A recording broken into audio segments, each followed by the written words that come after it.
Today's video, I'm going to show you how to fix something went wrong, app not installed problem.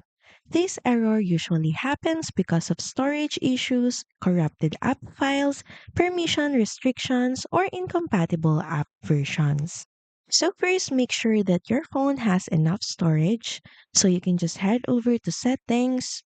Now from here, you can just simply search up storage and check if you still have available storage. Next, head back to your settings main page, then go to App Management. Then next is click on Special App Access, then click on Install Unknown Apps.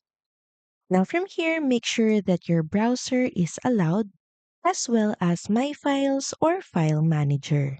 Simply click on it and make sure that you toggle Allow from this source option.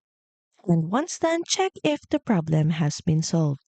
So that's pretty much it. Thank you very much for watching this video, and I'll see you again on the next one. Bye!